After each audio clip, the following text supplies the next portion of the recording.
Assalamualaikum warahmatullahi wabarakatuh. Bagaimana kabarnya hari ini anak-anak? Alhamdulillah, luar biasa. Allahu Akbar.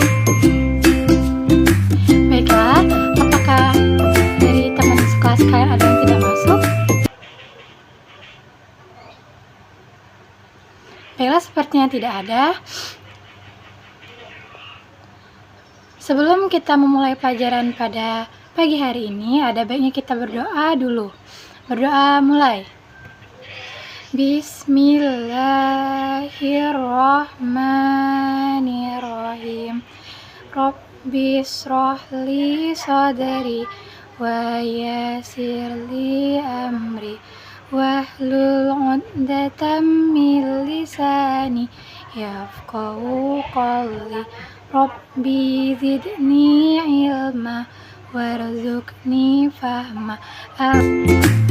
Selanjutnya, Ibu akan memberikan sebuah lagu yang berjudul Rukun Iman. Ayo kita bernyanyi bersama-sama.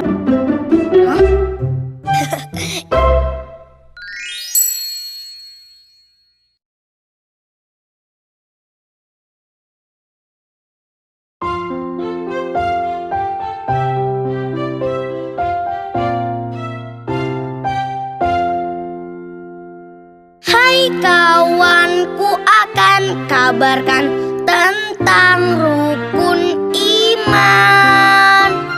6 rukun yang paling utama harus kita yakini. 1. Iman kepada Allah. 2. Iman kepada malaikat. 3. Iman kepada kitab Allah. 4. Iman kepada Rasul. 5. Iman kepada hari akhir. 6. Iman pada qada dan qadar. Hai kawanku, akan kabarkan tentang rukun iman. 6 rukun yang paling utama harus kita yakini. 1. Iman kepada Allah. 2. Iman kepada malaikat. 3. Iman kepada kitab Allah. 4. Iman kepada Rasul. 5. Iman kepada hari akhir. 6. Iman pada qada dan qadar.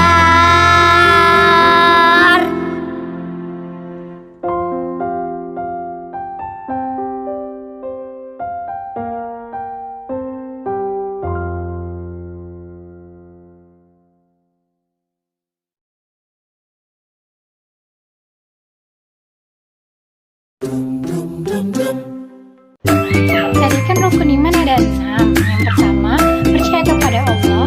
Yang kedua, percaya kepada malaikat. Yang ketiga, percaya kepada kitab-kitab Allah. Yang keempat, percaya kepada Nabi dan Rasul. Yang kelima, percaya hari kiamat. Dan yang keenam, percaya kepada qada dan qadar. Materi kita hari ini yaitu tentang menerima qada dan qadar. Apakah kalian mengetahui apa itu qada dan qadar?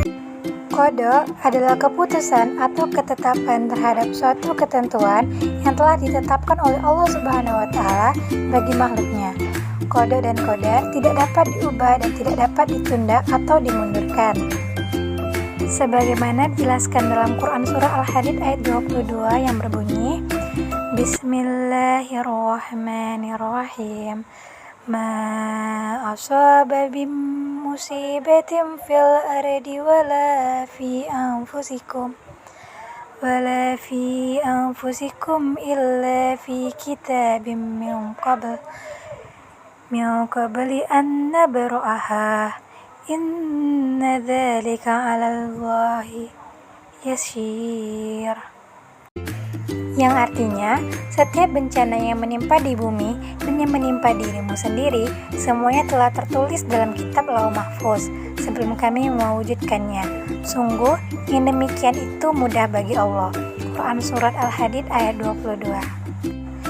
Jadi anak-anak, qada adalah ketetapan dari Allah Subhanahu wa Ta'ala yang tidak dapat diubah maupun kita yang mengubahnya sendiri.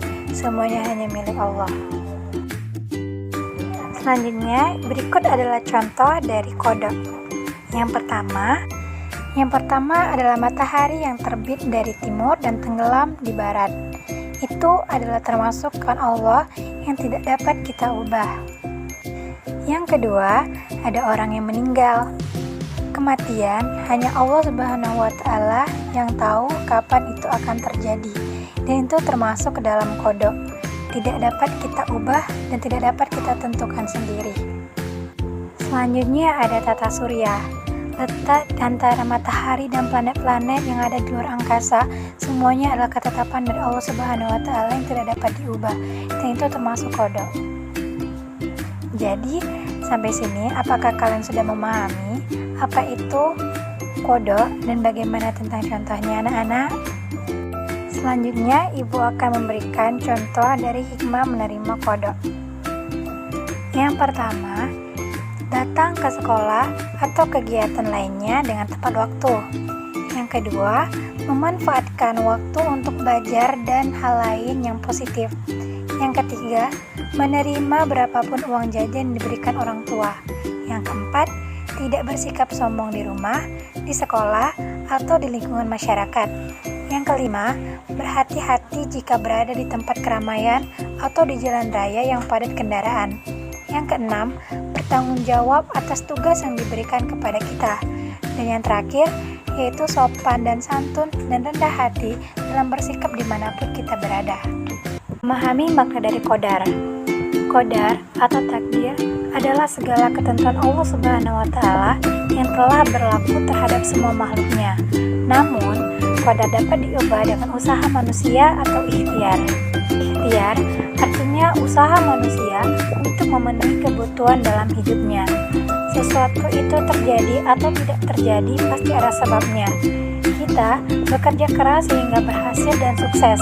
Keberhasilan usaha tergantung dari gigih atau tidaknya usaha kita.